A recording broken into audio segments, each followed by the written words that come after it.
What's up, guys? My name is Sumner Healey, and in this video, I'm going to show you how to make a metric fuck ton by building a land investing business. If you guys don't know who I am, I help folks make a lot of money via land investing and building a very, very specific kind of land investing business with very, very specific processes.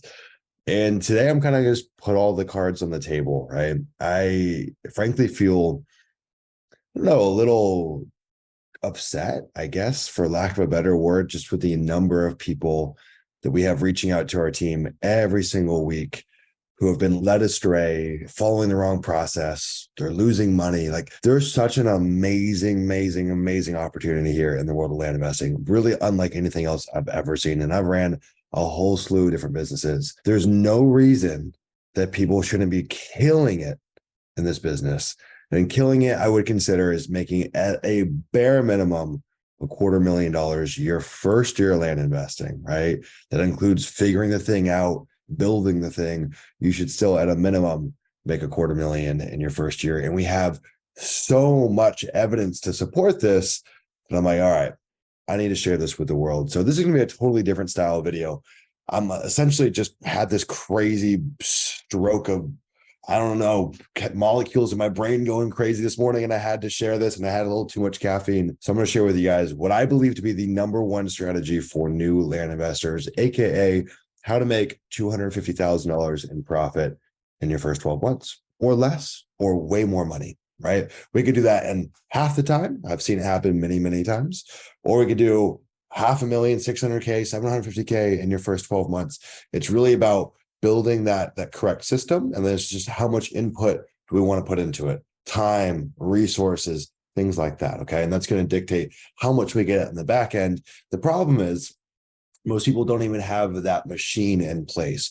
So I think about it is we got to build this machine first. The machine has certain inputs, right? We put capital into it, more comes out on the other side if we built it efficiently, if we built it right. We put time into it. Cool, more spits out on the other end. We start putting other people's time into that machine, even more starts coming out. The problem is no one's showing you guys how to build the machine. So I'm going to show you guys how to do that. Okay. So today we're going to cover a few things. One, what I'm calling the LEA 12-month roadmap, what you need to focus on as a newbie. I think there's a lot of overwhelm out there. There's a lot of confusion on where to start and what you should be doing in each step of your journey. I hope I can provide some clarity there. There's a lot of different things you can be doing here. There's many things that just frankly aren't irrelevant. So much of what I help teach is something that I just call elimination, just removing this fluff, this stuff that really I haven't ever seen move the needle. And I don't think will ever move the needle, right? So redirecting you so you start focusing on the right things that start bringing home the bacon. Number two, the importance of skill acquisition and how to acquire the right ones, right? When you're learning this business initially, it's going to be a one-to-one input-output situation, right?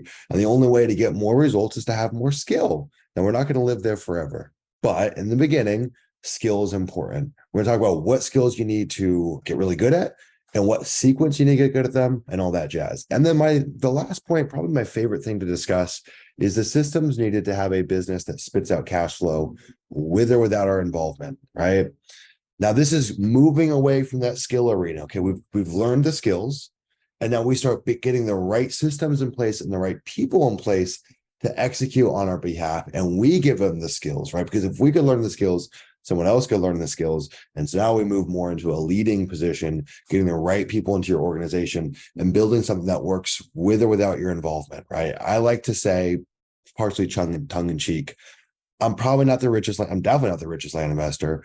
I don't know absolutely everything about land. There's people that know way more than I do with the nitty gritty of, well, you got to go find these coordinates with this and that and this legal description. Not my expertise. I'm a business builder. Like, that's what I love to do. That's my gift to the world. It's not land investing in particular. But I would be hard pressed if you could find any other land investor that has the same lifestyle or quality of life that I do. I typically take an international trip every month, every 2 months. I am constantly on the move. I live in Las Vegas. I'm currently in Southern California, living here for the summer. And, that's just the kind of lifestyle I crave. That's not for everyone. I love being on the move. I love being semi-nomadic. I like still having a home base, but I like being nomadic. And so that's forced me to really think through about how to build a business that can support that. Because for me, that was a non-negotiable. Now, whether you want to travel a boatload or not, the truth is what you probably want is autonomy, right? And so if you have a business that might be very profitable, but requires your constant oversight and for you to always be there, that's a problem in my eyes. After talking to hundreds upon hundreds upon hundreds upon hundreds of land investors that have applied to Leah, the number one thing that we hear every time is, Sumner, I might have a good job right now, I'm making good money. I've got this other business, I'm making good money from it. It's not just money that I need, it's the quality of life and how I make that money. I need money that doesn't have strings attached. I literally need a business that I could put in my backpack with my laptop and take wherever I want to go. This thing keeps on humming in the background. I'm not here to sell you some snake oil pitch about never work a day in your life again. Like, look at initially, you're going to have to work a fuck ton to build this business and to get it into a place where it can deliver you that. I worked like a dog for years, and now I probably work 2 to 5 hours a week in my land business. That's not an exaggeration. And we have tons of other more seasoned members that are doing just that. Okay. But before we get started, I need to bring some awareness to something, right? What I'm going to share with you today is effing powerful. Like, this information, I want it to stick because I've seen this stuff when it permeates, when it actually seeps into your consciousness, has the ability to change your life. Frankly, it changed mine. I know this stuff works, but if you're here and you're on your phone in the background, you're not really paying attention, you're 1 foot in, you're 1 foot out, it's not going to work for you.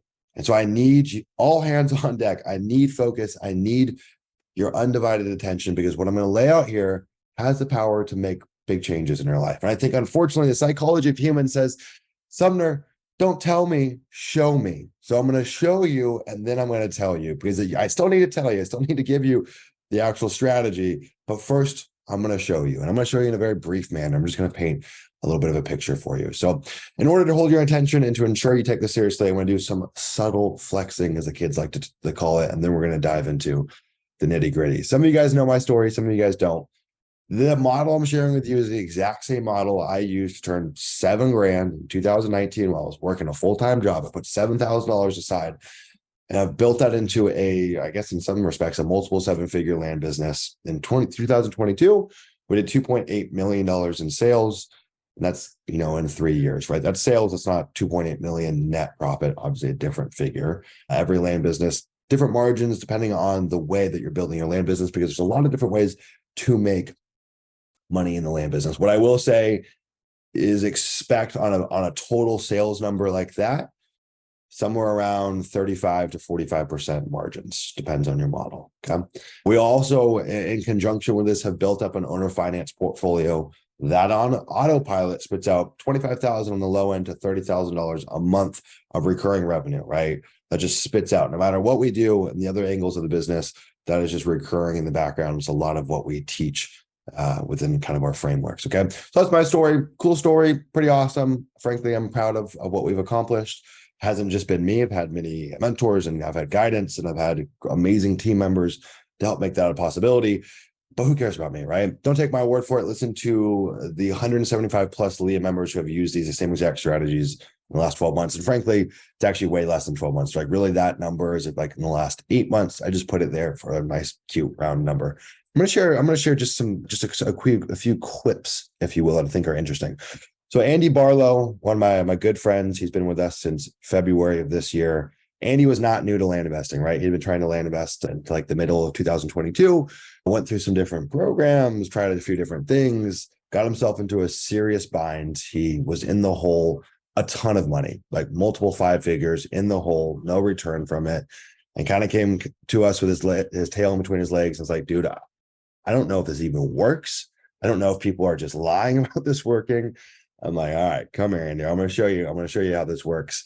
And so from February until April, he got up to about 30K a month. And that's kind of where he's floating in, 30K a month of profit. Now, Andy's a pastor. This is not his full-time gig. He works, a couple hours a week in this business. But the cool thing is, like, he doesn't want to leave his job as a pastor. He's passionate about it, but it just wasn't bringing home the bacon. He's a family man, wife, kids, whole 9 yards.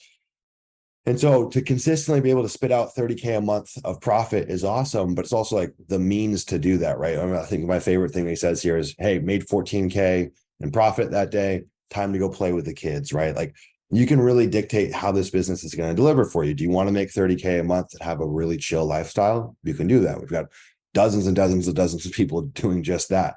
Do you want to go make 300K a month and work 40 hours a week and build a big team and build business? You can do that too. Like, this business can deliver it. The cool thing is, it's really the same model either way. It's just a difference of more inputs to get to those bigger numbers. Once you have that machine and that foundation set, it's not about making new machinery. It's just more input into the system, right? There's 3 different inputs we can put there. And so to take them from February in the hole, a ton of money, losing money every month, to go from, hey, from February to April, 30K a month in profit, that's pretty awesome. We're not talking about doing this in 12 months. We're not talking about doing this in 2 years. We're talking about doing that from February to April. That's a pretty awesome testament to the fact that this shit works. We're talking about a 12-month period here. Frankly, I'm being very, very, very, very conservative. I've seen this stuff work. I've seen people go make 100+ grand in their first 30 days following this model. Now, I'm a conservative dude. I hate saying things that don't come true. So I like to set expectations in a very conservative fashion, right? A lot of what we do inside of Andy's business and all other Leah members in my business is a mid-ticket, low volume approach. We're not selling hundreds of deals or dozens of deals a month. We're selling like 1 to 3 deals a month, right? So Andy got 2 lots under contract to sell for a total of 23K in profit. 1 deal made him 14K of profit. Like, most of his deals are floating around a 20K profit per deal range. He's not using any of his own money to fund those deals. That all comes internally inside the Leah program. We provide that to all members. And so really all his focus is go and find more markets, send more mail, go after the right kinds of properties, have an acquisition process to negotiate and work those deals, right? My main man, Jing. Jing actually, funnily enough, joins right around the same time as Andy, somewhere around February. I think it was in the middle of February. Jing has 0 real estate experience. I mean, 0, like no real estate experience. Came in, and especially no land experience, came in like as green as you could possibly come. English is not Jing's first language, so there's already a bit of a barrier there, right, to make things more difficult.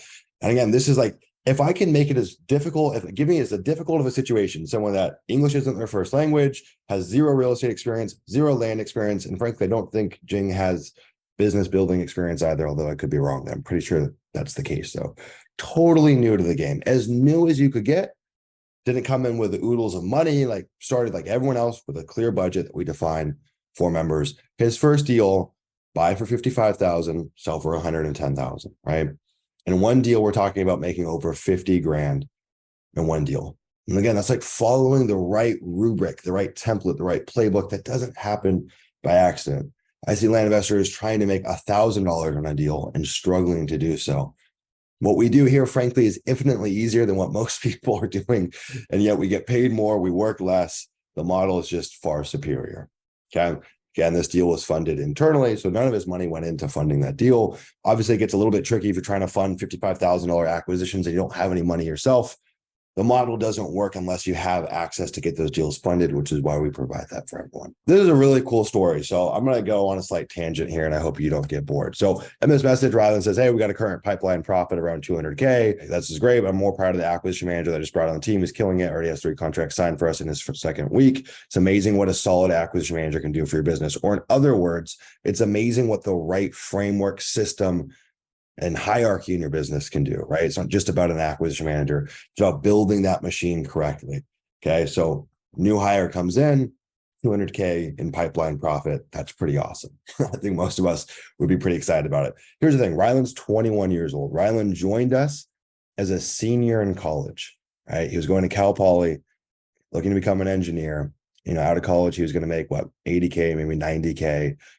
Working 40, 60 hours a week, whatever it may be. First year in the business, makes multiple 6 figures while being a full-time college student. Again, I love pulling these examples where it's like the cards were stacked against them. Okay, Jing, English not his first language, no real estate experience. Rylan, full-time college engineer, taking a huge load of classes, hardly any money, no real estate background, no entrepreneurial background. Same thing, Andy. Andy came in negative, came in the hole with hardly any money to put forth in the business. A bad mindset because his legs were in between his tail was in between his legs. And so these examples that I'm pulling here are like, let's look at worst case scenarios and see what can happen, right? So first year, multiple 6 figures in profit in the business.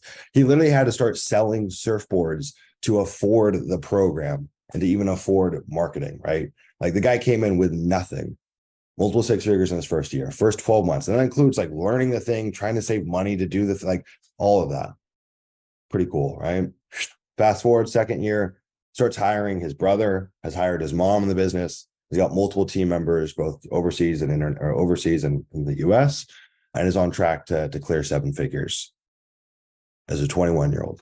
Testament to the right model. I know I hear from these land investors every week, people that have been in this business for 2 years that haven't even broken even or are making 30 grand a year, 50 grand a year, right? It's not a difference of effort. Like these people aren't working infinitely harder than that other person in that example, right? Like all things being equal, most people are coming into this game, they're going to work hard. Like we can expect that. Not too many lazy people that go and decide to start their own business, but it's a difference in the framework and the model. That's a differentiator, right? It's like working smarter, not necessarily harder. If our model was just to make you work harder, we'd have some serious issues because that's a really hard thing to get people to actually adhere to, okay?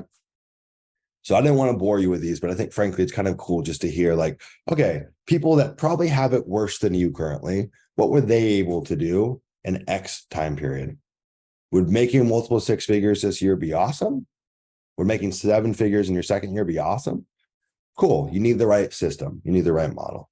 All right. Enough yapping. Hopefully I got your attention. Let's move into what I call the 12-month roadmap. Now, when you first start your land business, again, it's kind of paralysis analysis. There's a lot of different things you could be doing. We're going to kind of look at this at a bird's eye view. I'm not going to talk about what you do every single day in the business, right? But what I will say, your first 3 months or so in this business, it's a lot more sensitive. It's a lot more important that you have the right cadence to work through. And then as we start getting beyond that, still important, but you'll see that these timelines start to elongate. They start to pull out. It becomes just a little less important about literally this week you need to be doing this and that week you need to be doing this. But in the beginning, it's very important. I see people that try to come in their first month, they're trying to like open an LLC and they're trying to go and, I don't know, find deals on the MLS and negotiate them. No, you're wasting your time. Stop. Follow this and good things will happen, okay? So week 0 to 2, you're brand spanking new in the business. The first thing you need to do is master your market selection and go and aggregate at least 50 plus markets that meet LEA standards. We have many, many videos on market selection, and I actually have a cool little freebie for you guys here that show you guys kind of roughly our model for market selection. I haven't hidden that. I've given literally all this stuff away, and so you guys can go find that on a YouTube channel. From a high level, the LEA standards consist of STRs. We call those sell-through rates. That's going to dictate demand. We talk about supply in the market. We talk about out-of-county and out-of-state ownership percentage. So what's that makeup? And so you need to go and build a big sample size, right? Just like Einstein had with the general theory of relativity, same thing with markets, right? A good market is only a good market if we have a relative comparison. Okay, so what I see people is they go and land watch, you see where some other land investors work in, they're like, well, if it's good enough for them, it's good enough for me. No, stop that. Stop right now. I want you to go out there, you create rules for what kind of markets you're going to go after. Hey, I want markets to have at least a 20% sell-through rate. I want between 100 and 200 properties in active supply, and I want at least 30% of the owners to be out of state or out of county. Okay, cool. Go and find markets that fit into that category. Go aggregate a minimum of about 50 markets, and then we can start comparing those and saying, okay, which one is the best? Because we're not going to go mail all 50 to start, right? We're going to talk about there's some limitations on budget here. I've done it with less. I've seen many, many other land investors do it with less. My safe recommendation, not including education, is about $10,000, okay? For your marketing, your systems, your tools. And if you follow this roadmap, we should be able to get your first deal in about 3 to 4 months. And you're going to get a big windfall, 30, 40, 50K in that first deal, just like Jing did. Hey, go get 50K in a deal. Cool. Now we can start snowballing that back into the business. Now we're playing with houses money. I don't know why I see people that haven't got a deal and it's been 6 months, 8 months, 12 months. It's like, no, it's not how this business is meant to be run. You shouldn't be shelling out cash to keep your business alive. Your business should be keeping itself alive via the cash flow that it produces, okay? If you don't want to do all this work, you can go hire a VA to go do it, start finding these markets. It'll be expensive. Or alternatively, you can use what we've created. It's the LEA market selection platform. It's essentially a platform where you can go in and put in what you want. Hey, I want markets to have 20% sell-through rate in the 1 month, 100% in the 6 month, 200% in the 12 month. I want this many out-of-county owners, this many out-of-state owners, and I want this much in supply. and then it'll go pull a list for you and show you where all those markets exist to do all the work for you, essentially. So all you have to do is just create whatever your criteria is, and it'll do that for you. It's over at landinvestor.co/market. I think we have like 4 or 5 spots still available. We're capping it at 50 users. The feedback's been insane on this. Frankly, I'm not going to bore you with it though. All right, 2 to 4 weeks. Cool. Okay, we aggregated that list of 50 markets. Sweet. Now go take the top 10%. Okay. That's going to look like about 5 markets in this case. Out of those 50, which one is the obvious winner? Like it meets all of those metrics and more. Okay. One thing to keep a keen eye on as well is, can we price these markets out? Like, do they look homogenous, right? If you're going to go pull Manhattan, the likelihood of being able to price it out is really unlikely. And 2, does it actually have the kind of properties you want to go after? So one thing that's important to note here is in the very beginning, even before that 0 to 2 weeks, you do need to define what kind of business you want to run. If you're inside Leah, you know exactly what kind of business you're going to be running because we essentially just give that to you on a silver platter. But you need to figure out, you're going to be doing infill lots, you're going to be doing subdivides, you're going to be doing rural recreational, rural infill. You got to define that. And that's going to help narrow down your market selection process. Because you might say out of those 50, well, there's only really a few that kind of give us the kinds of properties we want, right? If you want to go buy 40-acre properties that can net you 100 grand, you got to be in a market that can actually support that. Okay. So we're thinking about, does it have the right supply? We're thinking about the price points in those markets. We're thinking about the sell-through rate. We're thinking about the out-of-county owners. We're thinking about the supply levels. And then we're thinking about, just based off of on a map, does this area look homogenous? That's going to help us with the pricing. Okay. So now what we're going to do is we're going to begin breaking down those top 5 into what we call micro markets. It's very rare that we can just go mail an entire county. Hey, the 0 to 1,000 acres, I'm going to go mail all of it in a county. You won't be able to do that because you won't be able to price it out intelligently. When you're first starting, we want you to use blind offers. It's a far, far, far superior offer strategy for when you don't have a team, okay? So you're going to start taking these markets and finding little chunks, little micro markets within them that you can reasonably price out. Okay. Just a few different ways that we do this for new land investors. I think the 3 easiest methods are going to be either using acreage ranges. So cool. In Creek County, Oklahoma, I'm going to go mail the 10 to 20 acres because they have a very homogeneous pricing of the 20 to 40s. Okay.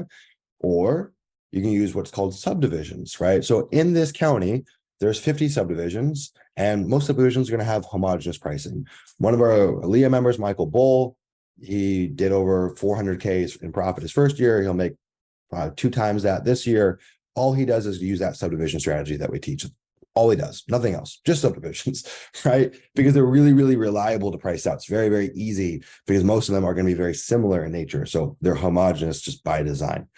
Or you can use polygons. Polygons means here's a county, you start drawing and breaking it up because maybe on the northern end prices are higher, on the southern end prices are lower, and you got to start kind of breaking those down.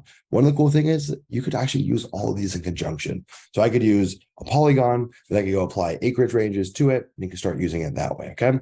If you want to get like kind of our full cheat sheet on market selection and pricing, we just released a free course, free program, first time we've ever done this, and you can get it at landinvestor.co/masterclass. It'll give you like our full playbook, how we find markets, how we actually break them down and find homogeneous pricing, all that stuff. We did like a name your price. So you can pay $0. We've had people pay hundreds of dollars for it. You can pay $1 for it. You can pay nothing. It's up to you.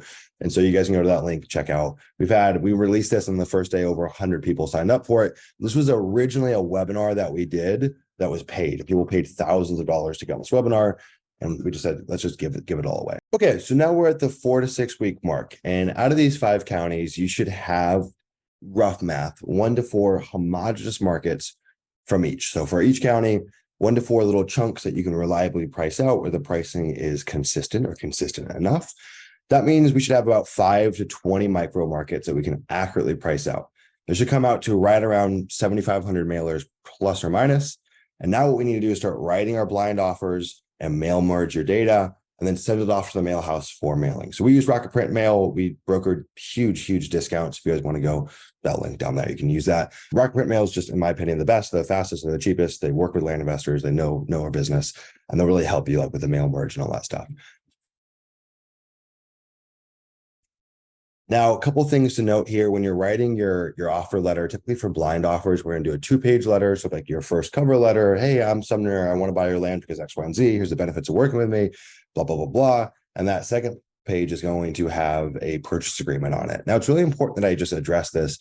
When we're creating blind offers, the goal is not to be 100% accurate with their price. In fact, the vast majority of the deals that we do, about 90% of the deals that we do, we never do them at the price listed in the blind offer. Now, you're saying something, well, why the heck do I go through all this work and price these out? Well, it's a form of pre-qualification. And so what happens is if we go and send out mail that has a price on it, we know the people that are responding to it in most cases are okay with our low ball offer. See, if I go and send out a neutral letter, I'm going to get a bunch of people that reach out and very few of them are qualified. So as a solo operator, think about all the work that goes into self-sifting and filtering those leads. You're going to miss things. You're going to be overwhelmed. You're not going to be able to market again because you have so much work working those leads. And so the blind offer really whittles down that list and gives us the most motivated people that are ready to sell right now. It gives us the now sellers, the people that are hot and ready, right? They say out of 100 buyers or sellers, there's typically 3% that are like ready to go right now. The blind offers are going to allow us to do that. Now, what that means though, is we don't need to be perfect with our blind offers, right? We just need to be right enough. I want to be right enough for the seller and right enough for us. So that way, if we need to buy a deal at 50,000, hopefully we're not starting at 100,000. We have to negotiate from 100 to 50. Hopefully it's more like, hey, we priced it at 55,000. We need to be at 50. And so we have to go slide down to 50,000. That's a much easier situation to find yourself in. Okay. So I don't want you to get overwhelmed with trying to make it perfect. You're not. You just need to be right enough. Okay, 6 to 14 weeks. Okay, and there's like a big kind of delta here, and I'll explain why that is. So our initial batch of mail has been sent. Okay, it's been sent. It usually takes about a week for Rocket Print Mail to print it and send it out. And now we're going to allow the seller leads to begin to trickle in. Initially, the first round of seller leads that you're going to get is typically always going to be the angry ones. So the first few calls you're going to get, people are going to be like, screw you, why'd you offer me this? Usually the best leads start to come in towards the middle and the end of campaigns, just kind of the psychology of sellers. For the leads to start trickling in, I usually expect about 4 to 8 weeks before we have a good read on a campaign. So once it's been mailed, expect about 4 to 8 weeks before you have like a pretty solid read on was this campaign going to work or is it not going to work? The truth is, some of our campaigns don't work. And this is where the math gets really cool. So I need you to understand that some campaigns will have a 50x ROAS. What's ROAS? Is return on ad spend. That means if I spend $1 on marketing, I'll get $50 back in terms of when we sell those properties, right? That's an insane return. We have campaigns like that all the time. Some will have a 5x ROAS and some you won't make anything, right? We have campaigns that we mail them out, we get no responses or everyone just flips us off and says, screw you. But all blended together, if you're following the right model for selecting markets, for pricing markets, and for working seller leads, AKA your acquisition process, you should see blended together about a 10x return on ad spend. Some people are way higher because they're just better at it. Some people are at 15x, 20x, but at the bare minimum, you should be at about 10x return. So that means if I spend $1,000 in marketing, reliably, I should get about $10,000 on the back end. Now that means that some campaigns are going to just be absolute crap. Some are going to be okay, and some are going to be insane. And that's why we don't put all of our eggs in one basket and spend our full marketing budget on one market. We take multiple markets and we start chunking those down, right? A lot of what's going to play in here is, did we pick the right markets? Is our data good, right? So we use data tree. So is our data good? Did we price intelligently? Did we price right enough? And then potentially most importantly, what does our acquisition process look like? We're going to talk about that more as we get deeper, okay? Another way to look at this is for Leah members. We did a pretty cool study with Leah members. On average, they'll make anywhere between $5 per letter they send, all the way up to about $7.50 per letter that they send. That's a blended. So it's like, take someone's data after a year, blended, that's what you're going to see. For context, through Rocket Print Mail, we spend 52 cents per 2-page letter. So a 2-page letter, okay? That's why Rocket Print Mail is so good. I know a lot of mail houses that charge you $1, 70 cents, 60 cents, 52 cents adds up once you start mailing at scale, okay?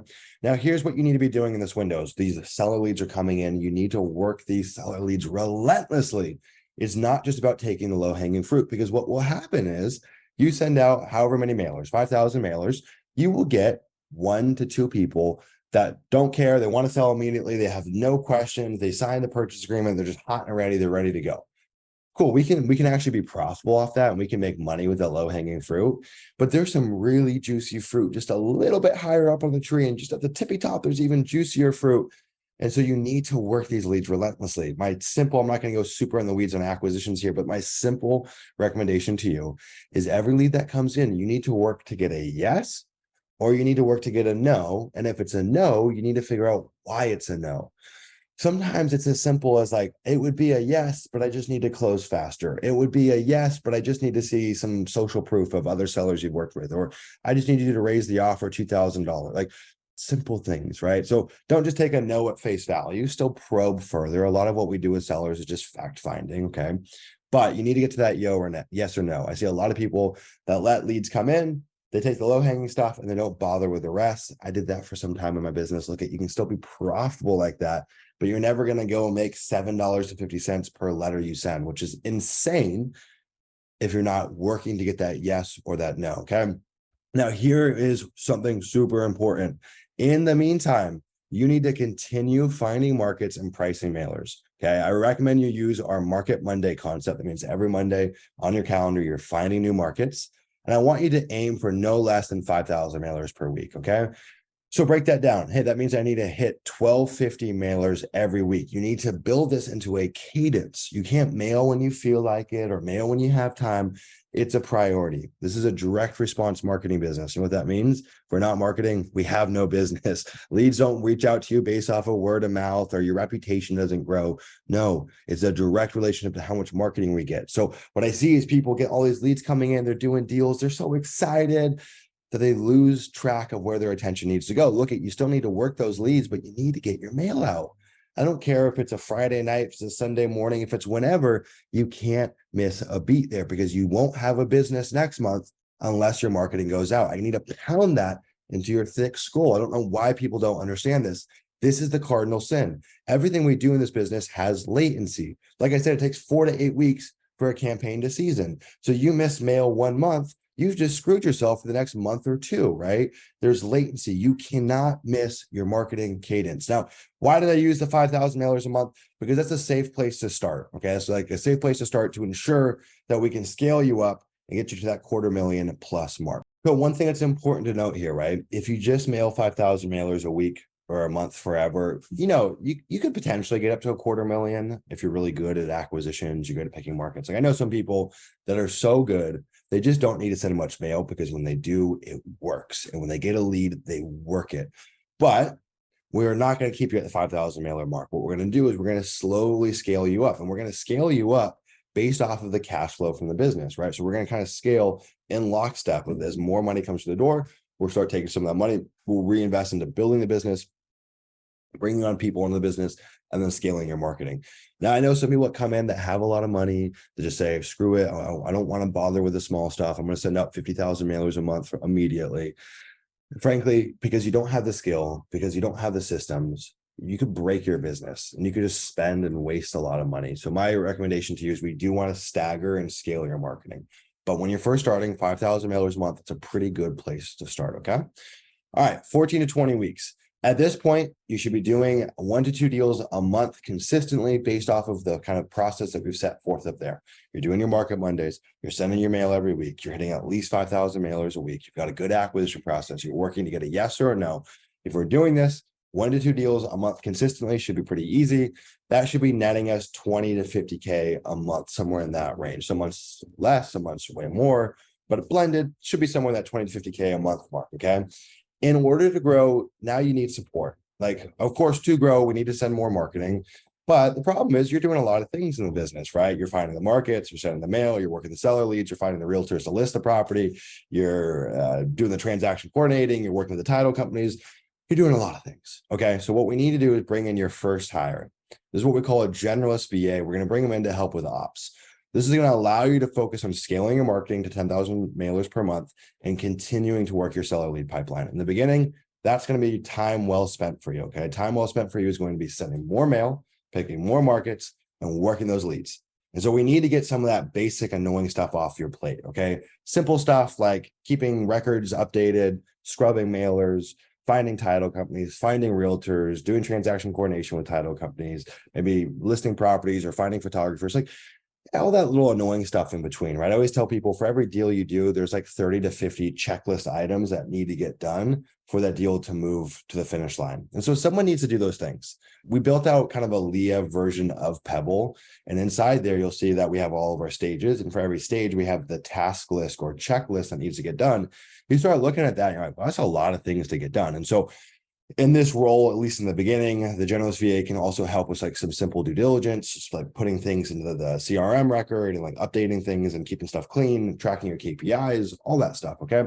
Because initially you're going to be doing that. Someone needs to do it. You're going to have to do it, but we don't want you to do it for very long. So this 14 to 20 week window, boom, we hire that generalist VA. They're going to be overseas. It's probably $5 to $7 an hour.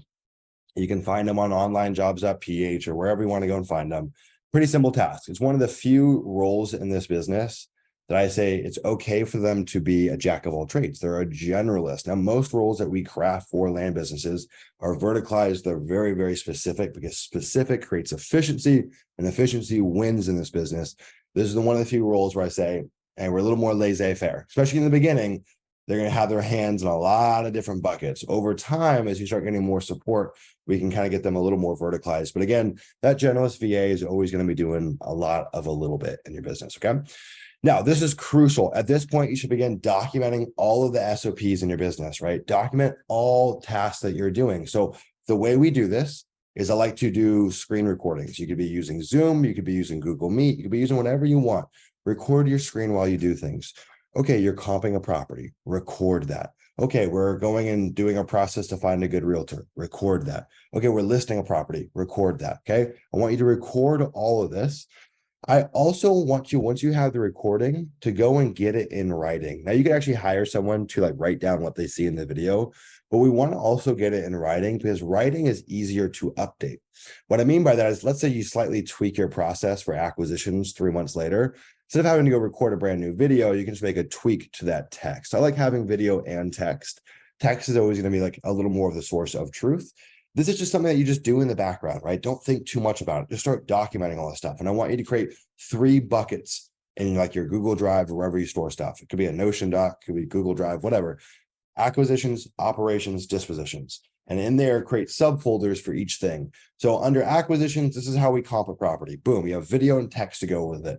Okay, operations, this is how we list a property. Boom, video and text to go with it, okay?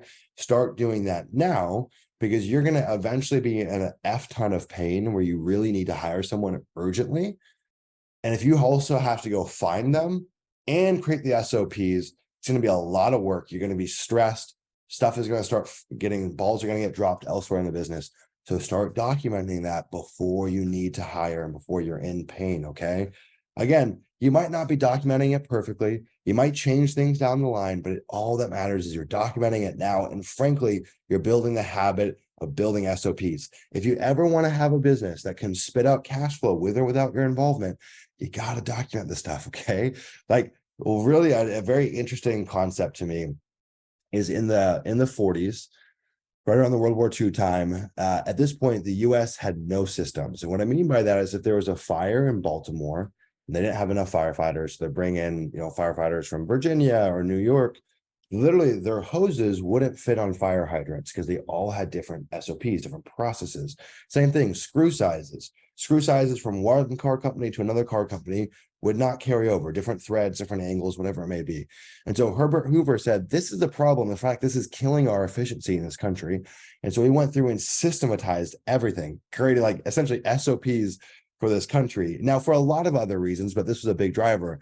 This is what led the US to becoming this monster superpower because we became so efficient and created SOPs for everything. This is also why like things like, public safety and road conditions and all this stuff just went through the roof. Unfortunately, in other countries, like sometimes bridges crumble, sometimes roads crumble because they haven't created SOPs. And so when fires happen in your business, and they will, ideally you have frameworks to deal with that. And so I just think that's a great analogy. If it worked for the US, it's going to work for you. I'm not saying that the US becoming a big superpower was a good thing. You could have a different opinion on that. I don't really have an opinion on it necessarily. But the takeaway is we grew because we documented. It's going to be the same thing for your business. So start now.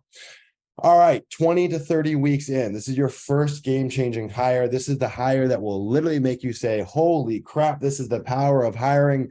Your life just might change. In fact, your life definitely will change. You're going to bring on your acquisition manager, your first acquisition manager. At this point, you should be doing 2 to 4 deals per month. And now your time is going to be even more indexed on market selection, mailing, and now some more operations. At this point, you should be able to scale mail past 15,000 mailers per month. So what did we just do? We just took the whole entire seller lead acquisition process off of our plate. That's amazing. So what's going to happen is now we've freed up more time, but also they're going to be more effective, right? Because odds are you're not working 40 hours a week on the acquisition arm of your business, but they will.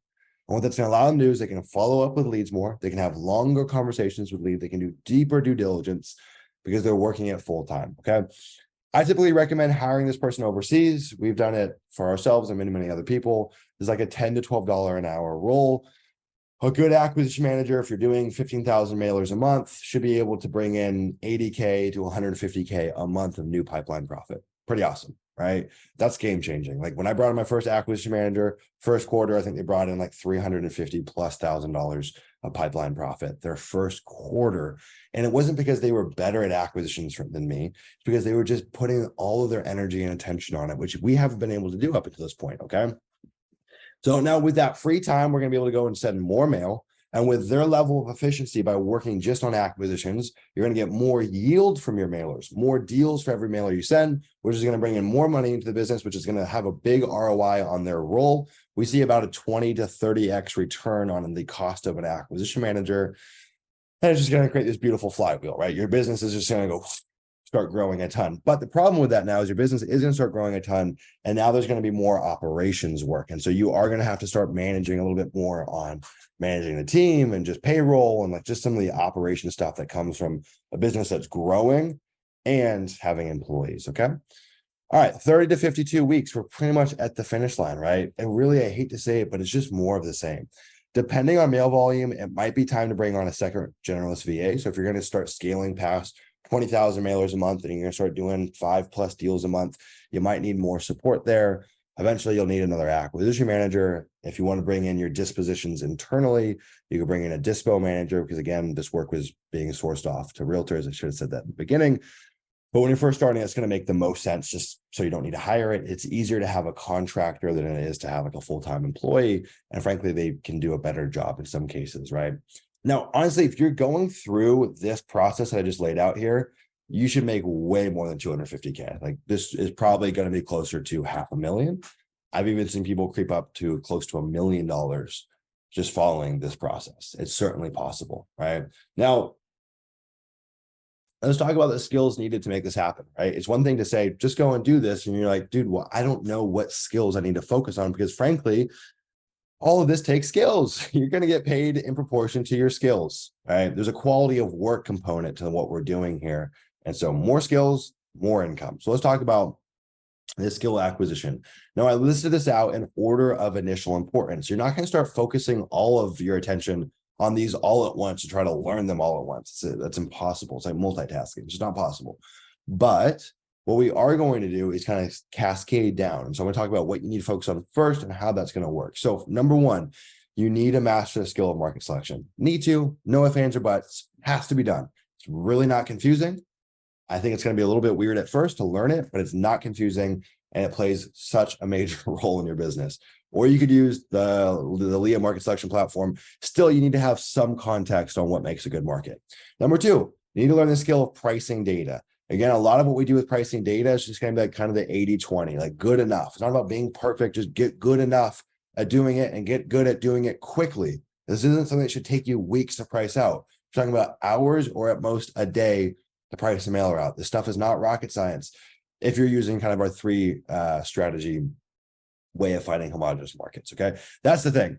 Pricing will be a nightmare and it'll be borderline impossible if you're not finding homogenous markets. Good luck trying to price a whole county, ding dong. You can't do it. You'll be sitting at your computer for weeks and you won't do anything.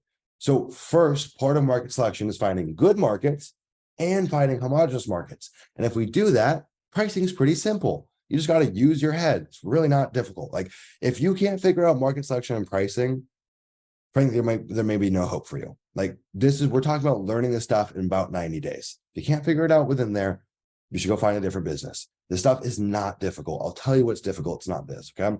Acquisitions. So mastering the skill of negotiation, like getting good at having conversation with sellers, getting good at building rapport, getting good at negotiating, getting good at fact finding. It's not so much about becoming a good salesman. It's more about becoming good at negotiations. There is very much a difference there. Okay. The next thing is you need to master skill sales follow-ups, creating cadences.